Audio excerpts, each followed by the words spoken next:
नमस्कार दोस्तों, मैं अंकुर उपाध्याय स्वागत करता हूं आप सभी का एक बार फिर से अपनी नई वीडियो में।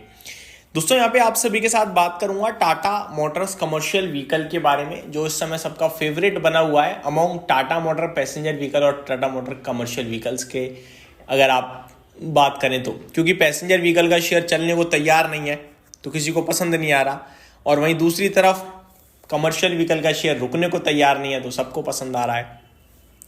पहले तो मैं आप सभी के साथ डिस्कस करना चाहूंगा ऐसा हो क्यों रहा है। हो इसलिए रहा है क्योंकि पैसेंजर व्हीकल्स का जो मेन बिजनेस है वो है जेएलआर, यानी जैगवार लैंड रोवर। हम लोगों को क्या दिखता है कि रोड पे तो यार टाटा नेक्सॉन, टाटा पंच, टाटा सियारा, इनकी बहुत हैवी डिमांड है मार्केट में, बहुत हैवी लाइनअप है।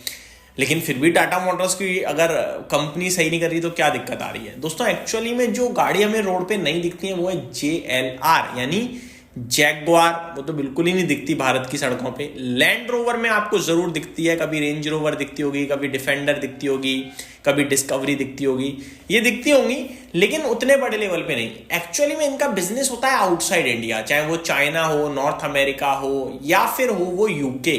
तो यहां इनका बहुत बड़ा बिजनेस है, बहुत बड़ा मार्केट है। और मुंबई में अगर आप देखो तो ज्यादातर सेलिब्रिटीज पे लैंड रोवर की गाड़ी मिलेंगी आपको, ठीक है। तो उनके प्रोडक्शन में इनके लिए दिक्कत आई, यूके में स्पेशली। यूके में इनकी फैसिलिटी थी, उस पर साइबर अटैक हो गया जिसकी वजह से इनका प्रोडक्शन हॉल्ट हुआ। अभी रिपोर्ट्स ये बता रही हैं, कंपनी के ऑफिशियल कमेंट्स भी हैं कि दिसंबर एंड या फिर मार्च एंड तक पूरी तरीके से इनका वो यूके प्लांट ऑपरेशनल हो जाएगा, जिसके बाद कंपनी अच्छा वापस से रिकवरी करके वापस से बिजनेस पोस्ट करेगी और फिर मुझे लगता है पैसेंजर व्हीकल्स भी अच्छा करेगा।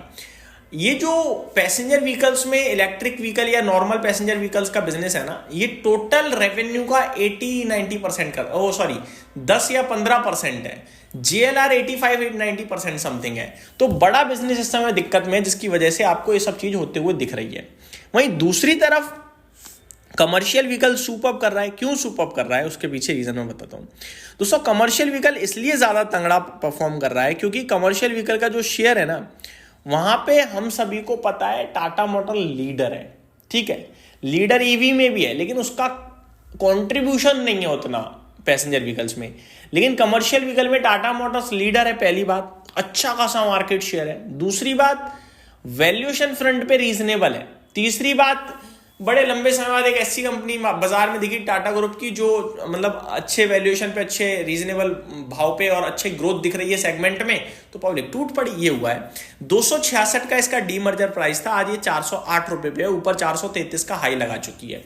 ब्रोकरेज हाउसेस ने अभी तक जितनों ने भी इसे कवर किया है, या तो उनका टारगेट 475 है या उससे ऊपर का है, नीचे की बात कोई भी नहीं कर रहा है। मैं आपको बताना चाहूंगा, अभी रिसेंटली नोमुरा ने इनके ऊपर कवरेज निकाली। नोमुरा ने कहा कि इनिशिएट कर रहे हैं coverage Tata Motors commercial vehicle के ऊपर, और उनकी भी पॉजिटिव राय है। पॉजिटिव के साथ साथ उनका जो टारगेट है वो 481 रुपीज का है, तो बढ़िया टारगेट है, ऊपर की बात कर रहे हैं। और इन सबका एक ही मानना है कि एक तो पहली बात यह है कि कमर्शियल व्हीकल में ग्रोथ दिख रही है। दूसरी बात यह है कि कमर्शियल व्हीकल टाटा मोटर्स जो है वो रीजनेबल वैल्यूएशंस पे अशोक लेलैंड वगैरह के कंपैरिजन में देखा जाए तो और भी यहां पे स्कोप है, इसलिए लोगों को पसंद आ रहा है। अब इवेंचुअली डीमर्जर जैसी चीज होती है आपके लिए वैल्यू अनलॉक करने वाली बात। अब अगर मैं देखूं टाटा मोटर कमर्शियल व्हीकल का शेयर खड़ा है आपके लिए कहां पे, 408 रुपीज पे, और टाटा मोटर पैसेंजर व्हीकल्स का शेयर खड़ा है आपके लिए 358 रुपीज पे। और अब मैं इनको अगर इंक्लूड करूं दोनों को, 408 और 358 को, तो ये होता है 766 रुपए का दोनों का मिला के। और जिस दिन ये दो शेयर्स अलग हुए थे, यानी डीमर्जर से पहले वाले दिन, इनका भाव था 666 का। तब 266 रुपए की वैल्यू डीमर्जर वाले प्राइस कमर्शियल व्हीकल की हुई और पैसेंजर व्हीकल की 400 रुपए आके गई थी। 266 टोटल भाव था।